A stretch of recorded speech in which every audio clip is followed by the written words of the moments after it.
Our second reading comes from Genesis chapter 12, and it is a short reading for us this morning. Now the Lord said to Abram, "Go from your country and your kindred and your father's house to a land that I will show you. I will make of you a great nation, and I will bless you, and make your name great, so that you will be a blessing. I will bless those who bless you, and the one who curses you I will curse. And in you all the families of the earth shall be blessed." So Abram went, as the Lord had told him, and Lot went with him. Abram was 75 years old when he departed from Haran. Let us pray together. Almighty God, allow us to hear your word this day. Amen. Go from your country. This is the command given to Abram. Go. I'll tell you later where you are to go. Just go. And so Abram went. This morning, we look at the call upon Abram to go and some of the ways that we can figure out how it is that God is directing us. Abram just goes. He does not get all of the details for where he is going and how it is that he will become a blessing through God. I wish that I could tell you this morning that there was a very clear 10-step program for how to exactly determine God's direction for our lives. Throughout Bible studies that I've conducted, this has always been a question.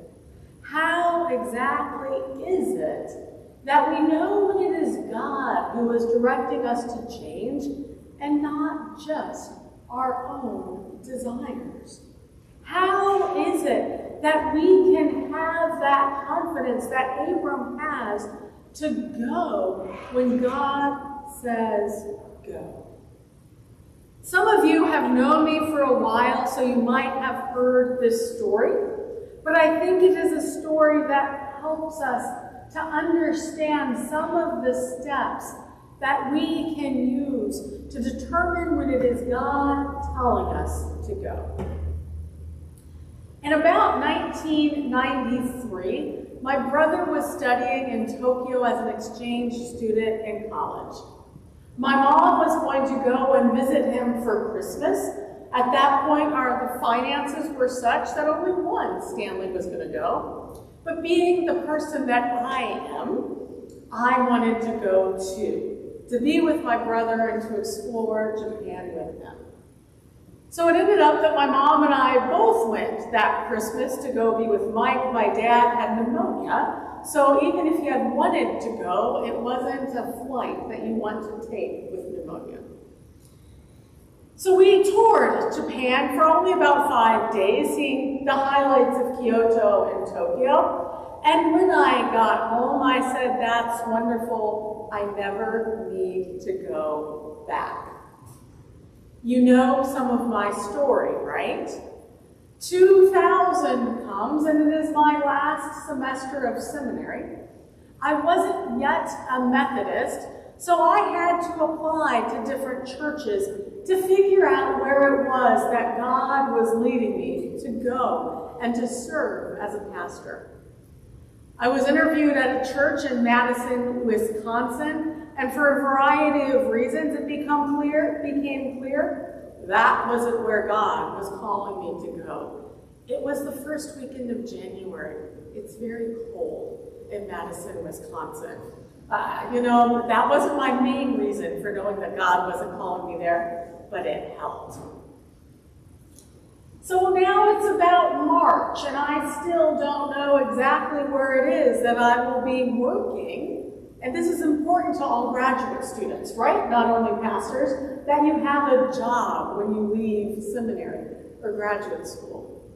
My brother was back living in Japan and attending Tokyo Union Church, and he knew that they needed a new associate pastor.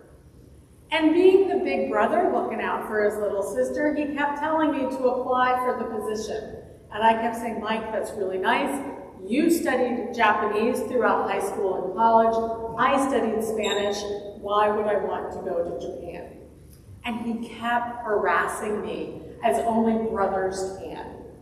And so I finally decided I'm just going to fill out the initial application just to get him to shut up. It's a good way to do things with brothers and sisters. So I did that initial application, and the church got back to me saying, hey, could you fill out these other forms? We're interested in you, and we want a little more information. Remember, this is 2000. We don't really scan documents and email them back and forth. So I'm trying to figure out how to get documents from Washington, D.C. to Tokyo in the shortest amount of time, because they're saying, get these to us yesterday.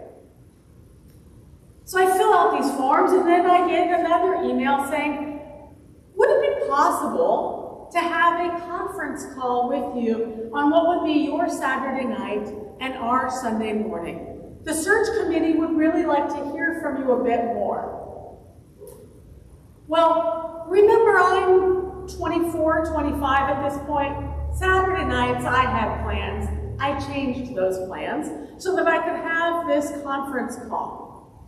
Had the call. Within 24 hours, I get another email saying, is there any way that you could be here for Palm Sunday weekend to interview? Fortunately, it's seminary.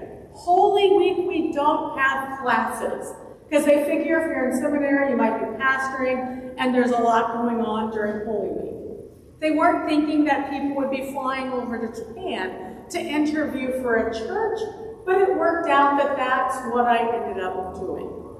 Flew to Japan, worshiped with them, interviewed with their search committee, with the church council, preached a sermon that, as I look back now, was not my best, but hey, it was good for me then.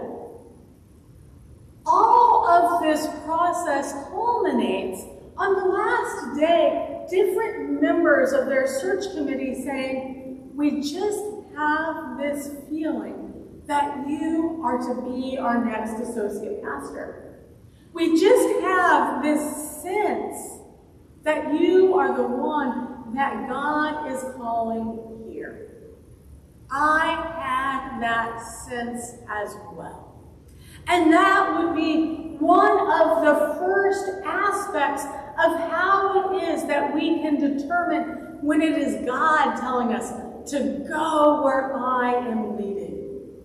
That calling, that voice that is instructing us to go isn't just in our own head, but it is a voice that is heard by others. That we can gain confirmation from just more than ourselves and our own private prayer life, but from the prayers of other faithful people. That we can have confirmation that you are to go where I am leading. A second aspect of confirmation that it is God's voice leading us is that at times God leads us places that we would not go on our own. Remember my response to my first trip to Japan? I never need to go back there. And yet, this is where God is calling me to go and to serve. And so when we think about how it is that we know that it's God calling us, it's that we're called to go to unexpected places, to do unexpected things, because we are being led by the voice of God to go, to do the unexpected, to go where God leads. Third, several of you know that I like Portland, right? I grew up there. I really wanted to get back to Portland following my time in the seminary. And so part of my interviewing process with different churches was to interview with the district superintendent from Oregon-Idaho Conference of the Methodist Church. He came to the seminary because they needed more pastors, and I interviewed. I'm going to sign up with that Portland possibility. While I was in Tokyo, he called me multiple times. Again, this is the day before we have cell phones that travel internationally. I didn't have a cell phone at all. So I had these different messages on my machine, because we had those machines, remember? Machine when I got home that I was able to listen to. I think it was 2 messages. The first was, hey Mandy, when you get this message, please call me. We have a church available for you. Methodists work with a certain sense of you need to jump when we say jump. So I have another message saying, we haven't heard from you. I have a church that could be good for you, but I need to hear from you now. I called him and said, well, even though I'd love to be in Portland, there's another opportunity. I said, I didn't return your call because I was interviewing at Tokyo Union Church. And he said, you have to go there. He shared that he had applied previously to Tokyo Union and had only gotten past that first level of paperwork.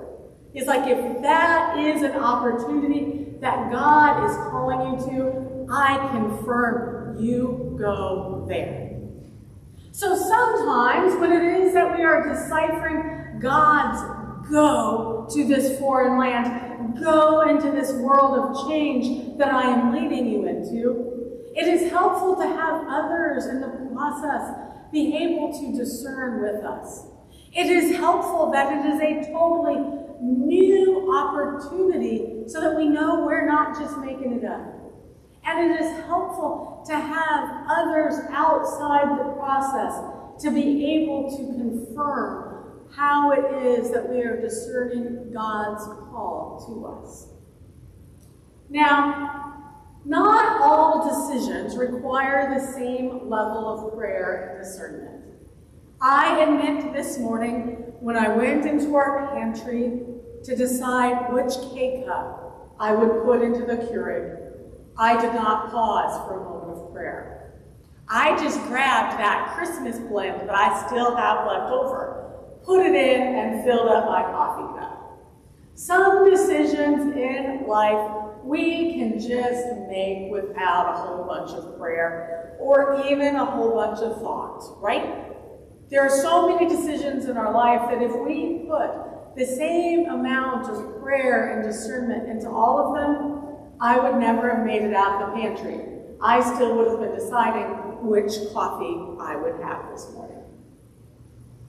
There are other times in our lives that we need to enter into a season of discernment, into a season of deciding exactly where it is that God is calling us to, be it as individuals, as families, or as a congregation.